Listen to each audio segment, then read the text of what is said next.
Hello, welcome to Special Learning's webcast training. Today we're going to talk about errorless learning or teaching and prompting strategies, as they're really intertwined and can't do one without the other.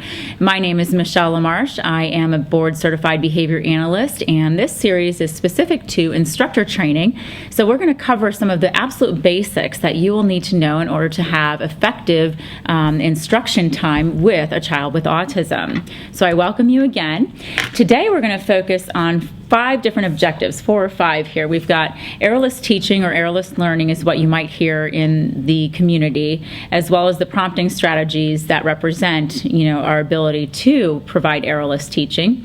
We'll talk about how to implement those specific prompts and strategies, and we also have video demonstration of each of the prompts that we are talking about today. We'll also discuss how to effectively fade those prompts in order to increase a child's independence and avoid prompt dependency, because that is something you do need to keep your eye open for, as it does happen pretty easily. And then finally, we'll discuss the importance of error correction, which would be something that you would use after prompting has been faded and the individual has been independent, the performance of their behavior has been reliable, and now we just need to make sure that it's maintained and there aren't errors presented when working with them. Hopefully you will find this very helpful, and we'll start first with the whole concept of errorless. What is it? What does it mean? Really, errorless is a strategy that just says we're going to minimize the possibility that the student is going to have any errors, and the only way to do that would be to give them the right answers or prompt them. And there's several different types of prompts that we can provide, which we'll cover today, but we want to make sure that we always start all of our new teaching.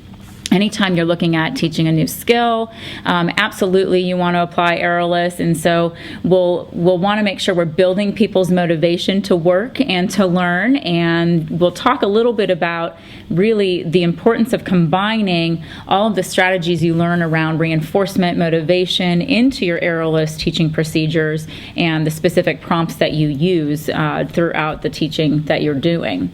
So what's the purpose of implementing the errorless teaching method? Well, number one, it's going to allow that student or that individual access to reinforcement more readily, and hopefully right away, often, as well as in large amounts perhaps, or in at least appropriate quantities based on the skill level and effort that's being required.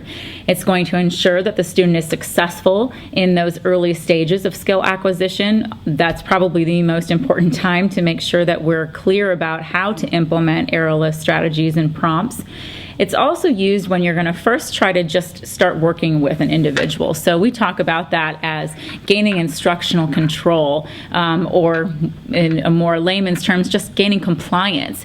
How do I make sure that a child or an adult is going to be interested in working for me, as well as compliant and participating as a learner?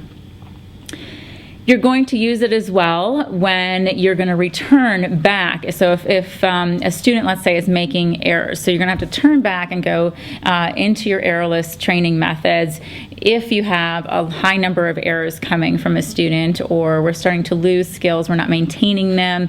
So those would be some other things that you might run into, where this would be very appropriate, especially when error correction is not an appropriate option and you don't want to give an error or an actual consequence, such as correcting the wrong response, but instead you want to make sure that you're building their confidence again, reestablishing the student's motivation to participate and learn, and then if they're not making adequate progress in the skills that you're working toward, that's when you want to look at errorless again as a possibility in order to kind of turn things around.